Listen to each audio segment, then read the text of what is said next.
are black. Some have freckles. It doesn't matter. You're still beautiful just the way you are. Well, you are very beautiful. I think I said this last week. You're beautiful on the inside and the outside. Ayana, do you want to introduce our first speaker, Javar? Mhm. First up, we have Javar. Javar has worked with mixed staffing in the past and has grown into a supervisor in his new role. A supervisor, sorry, leads a supervise leads and supervises their team to be the best they can be. Thank you for being here today, Javar.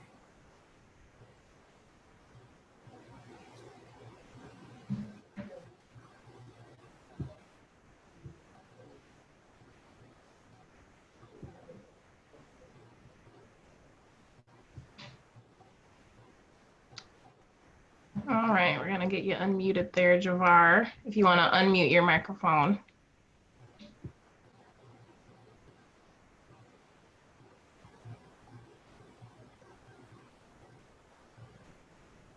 Javar, you got to unmute yourself. Yeah, it's the microphone. There we go. Oh, shoot. I think I just muted you. Do it again. Sorry. Hello, guys. I'm Javar.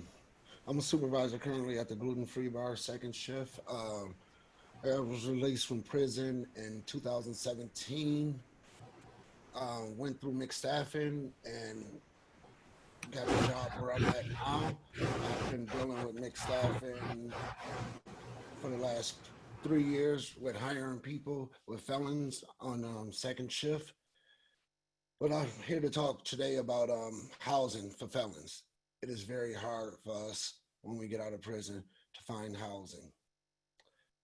With that being said, I'm going to leave the conversation open. Javar, do you want to tell a little bit about your story of what it was like for you when you came out of the system? And I guess, like, maybe just some experiences on how housing has impacted you? Housing, when I first got out of prison, everybody shut their door. I mean, there's no really, unless you find a private landlord, and then you have to tell the private landlord your story. Otherwise, he doesn't rent to you, and then you have to find a private landlord that's actually willing to rent to you.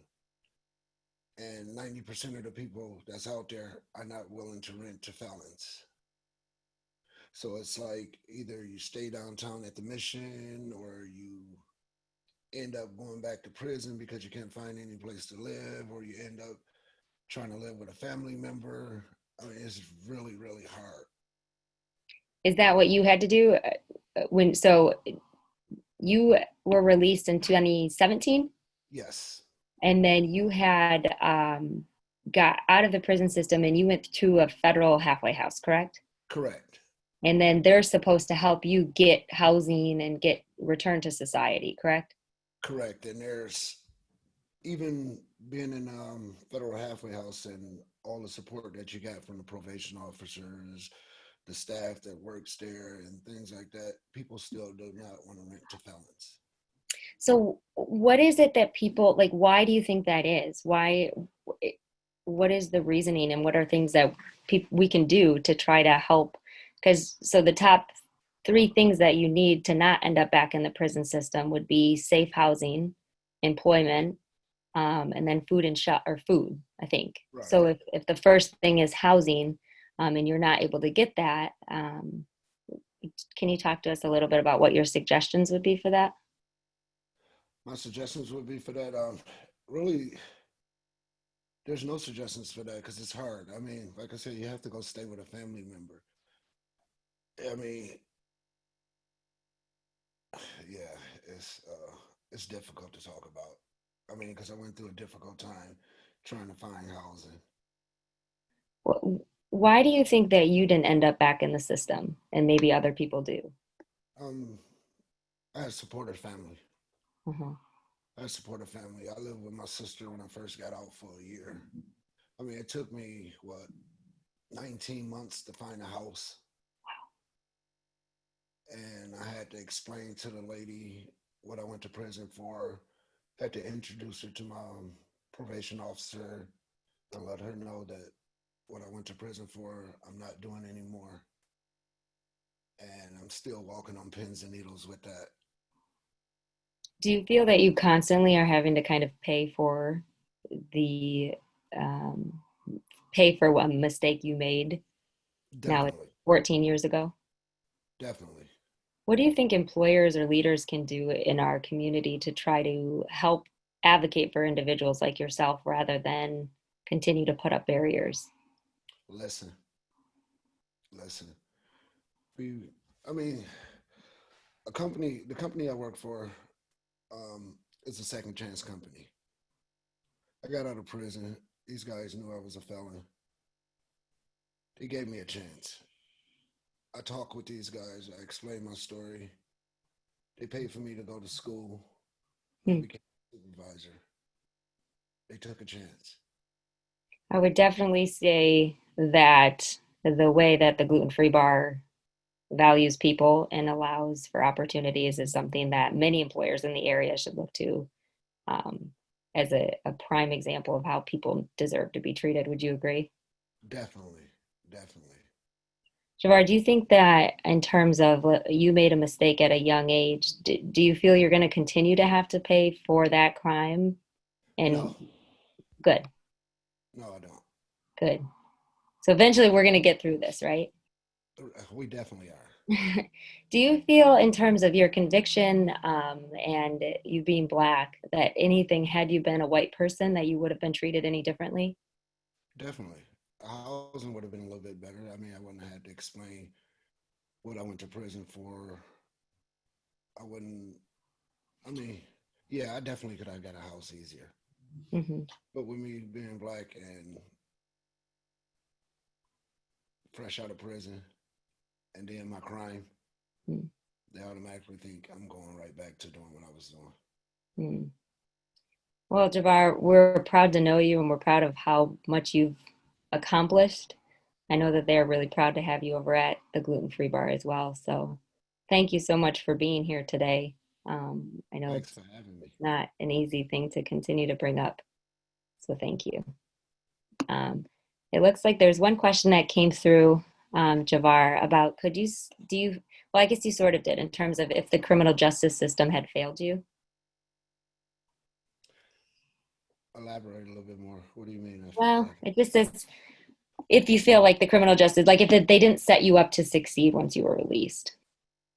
oh, they definitely don't set you up to succeed when you're released. I mean, used to be a lot of programs in prisons before school and things like that. Now there's no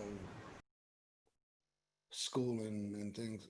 I mean, it's some job trades that's in there, but the job trades that's in there, and then you come out here and you try to get them type of jobs, people slam the door in your face. 90% of the people who get out of prison end up working in fast food restaurants, aren't able to pay for anything for real. Mm.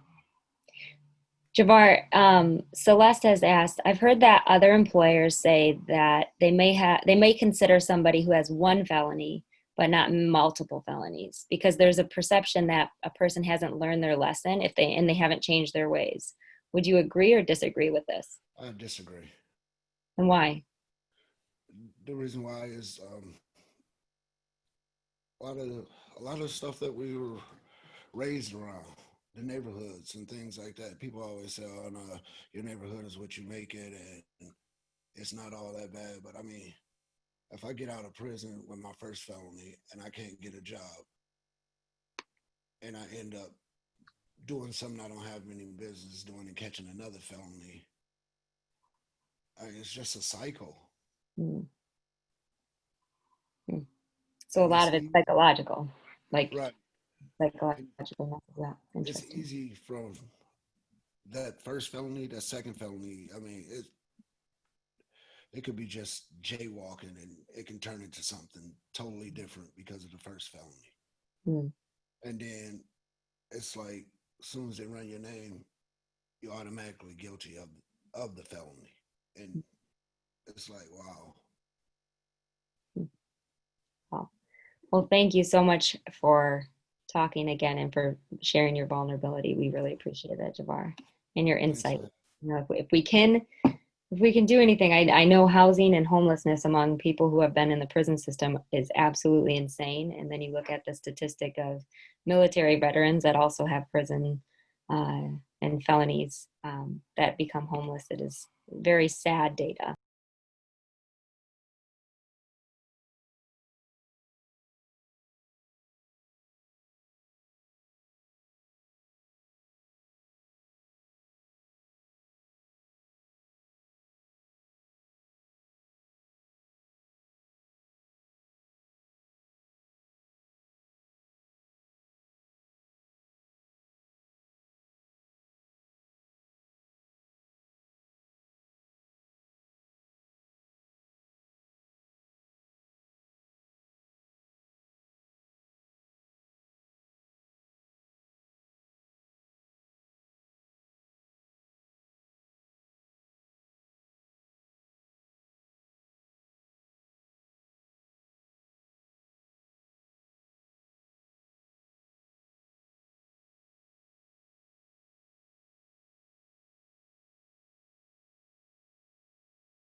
Closing remarks will be let's as a people, let's take a look at reforming people when they get out of prison. I mean, people go to prison, they get out, and it's just like they still in prison. Mm. There's no direction when you get out of prison. And a lot of that is mental health. I mean, you got people that say, well, you went to prison, you did your time, you can get out and get a job, but mental health plays a big part in that. And that's something that's not being looked at when people get out of prison, the resources to actually help people. Very good. Thank you. And then we're gonna close with Andre, and then we're gonna have we have an intern through the city of Grand Rapids started through all this going on with George Floyd. They had a youth internship